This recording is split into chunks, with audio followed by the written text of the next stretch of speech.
मृत्यु इस संसार का सबसे बड़ा सत्य, जिसे राजा भी नहीं बच पाया और भिखारी भी नहीं।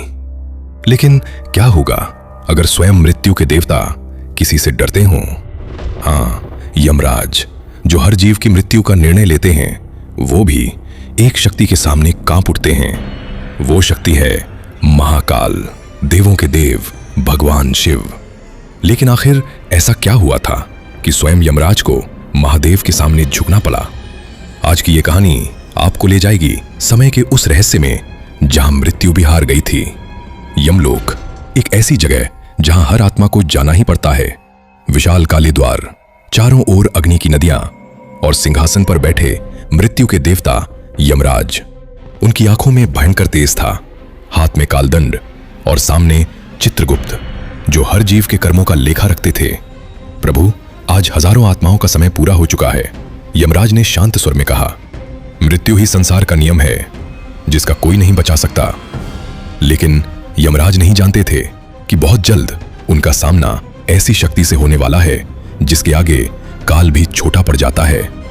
पृथ्वी पर एक महान ऋषि रहते थे, ऋषि मृकंडू, लेकिन उनके कोई संतान नहीं थी। वर्षों तक तपस्या करने के बाद भगवान शिव प्रकट हुए। मृकंडू, मांगो क्या चाहते हो? ऋषि हाथ जोड़कर बोले, मुझे एक पुत्र चाहिए।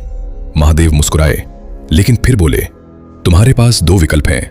पहला, एक मूर्ख पुत्र जो लंबी आयु जिएगा। दूसरा, एक अत्यंत तेजस्वी पुत्र, लेकिन उसकी आयु केवल 16 वर्ष होगी। ऋषि कुछ क्षण मौन रहे, फिर बोले, प्रभु, मुझे तेजस्वी पुत्र चाहिए। महादेव ने आशीर्वाद दिया और कुछ समय बाद जन्म हुआ मार्कंडेय का। मार्कंडेय बचपन से ही अत्यंत बुद्धिमान और शिव भक्त थे। वे हर समय ओम नमः शिवाय का जाप करते रहते। छोटी उम्र में ही उन्होंने वेदों का ज्ञान प्राप्त कर लिया। लेकिन धीरे धीरे उनके माता पिता दुखी रहने लगे, क्योंकि उन्हें पता था कि उनका पुत्र सिर्फ 16 वर्ष तक ही जीवित रहेगा। एक दिन मार्कंडेय ने अपने पिता से पूछा, पिताश्री, आप इतने दुखी क्यों रहते हैं? ऋषि की आंखों में आंसू आ गए। उन्होंने पूरी सच्चाई बता दी, लेकिन मार्कंडेय डरने के बजाय मुस्कुराए। यदि महादेव चाहेंगे तो मृत्यु भी मेरा कुछ नहीं बिगाड़ सकती। समय बीतता गया और आखिरकार मार्कंडेय के 16वें जन्मदिन का दिन आ गया। पूरा वातावरण भय से भरा हुआ था। आकाश में काले बादल छा गए, तेज हवाएं चलने लगीं। यमलोक में चित्रगुप्त ने कहा, प्रभु, मार्कंडेय का समय पूरा हो चुका है। यमराज उठ खड़े हुए, अब उसे कोई नहीं बचा सकता। धरती पर मार्कंडेय शिव मंदिर में बैठे थे, आंखें बंद, होठों पर ओम नमः शिवाय और सामने विशाल शिवलिंग।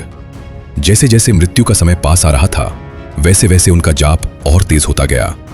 ओम नमः शिवाय, ओम नमः शिवाय। तभी मंदिर के भीतर भयानक अंधकार फैल गया और प्रकट हुए यमराज।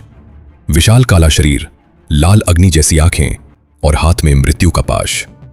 मार्कंडेय, तुम्हारा समय पूरा हो चुका है। लेकिन मार्कंडेय बिना डरे शिवलिंग से लिपट गए। महादेव, अब मेरी रक्षा केवल आप कर सकते हैं। यमराज ने अपना पाश फेंका, लेकिन मार्कंडेय शिवलिंग से लिपटे हुए थे और वो पाश शिवलिंग पर भी पड़ गया। पूरा ब्रह्मांड कांप उठा। अचानक शिवलिंग से भयंकर प्रकाश निकला और अगले ही क्षण स्वयं महाकाल प्रकट हुए। विशाल जटाएं, तीसरी आंख में अग्नि और शरीर से निकलती अनंत शक्ति। यमराज के चेहरे पर भय दिखाई देने लगा। यमराज, मेरे भक्त को छूने का साहस कैसे किया तुमने? पूरा ब्रह्मांड कांपने लगा। देवता भयभीत हो गए, नदियां उफान मारने लगीं, आकाश लाल हो गया। यमराज कांपते हुए बोले, प्रभु, मैं तो केवल अपना कर्तव्य निभा रहा था। लेकिन महाकाल का क्रोध शांत नहीं हुआ। उन्होंने अपना त्रिशूल उठाया और एक ही प्रहार में यमराज को भूमि पर गिरा दिया। यमराज ने गिरते ही संसार में मृत्यु रुक गई। कोई मर नहीं रहा था। धरती पर संतुलन बिगड़ने लगा। देवता घबरा गए और सभी भगवान शिव के पास पहुंचे। प्रभु, यदि मृत्यु रुक गई तो सृष्टि का संतुलन टूट जाएगा। महादेव शांत हुए। उन्होंने मार्कंडेय की ओर देखा, जो अब भी शिवलिंग से लिपटे हुए थे। आज से मार्कंडेय अमर होंगे और संसार उन्हें महर्षि मार्कंडेय के नाम से जानेगा। फिर महादेव ने यमराज को पुनर्जीवित किया, लेकिन चेतावनी दी, स्मरण रहे, मेरे सच्चे भक्तों पर काल का अधिकार नहीं चलता। यमराज हाथ जोड़कर झुक गए। प्रभु, अब मैं समझ गया कि आपके सामने मृत्यु भी छोटी है। कहते हैं तभी से यमराज उन लोगों से दूर रहते हैं जो सच्चे मन से महादेव की भक्ति करते हैं। इसीलिए महामृत्युंजय मंत्र को मृत्यु पर विजय पाने वाला मंत्र कहा जाता है और यही कारण है कि भगवान शिव को महाकाल कहा जाता है, कालों के भी काल।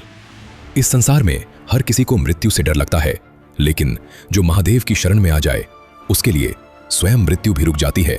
और शायद इसीलिए आज भी यमराज महादेव के नाम से कांप उठते हैं। अगर आप भी महादेव में आस्था रखते हैं तो कमेंट में लिखिए हर हर महादेव।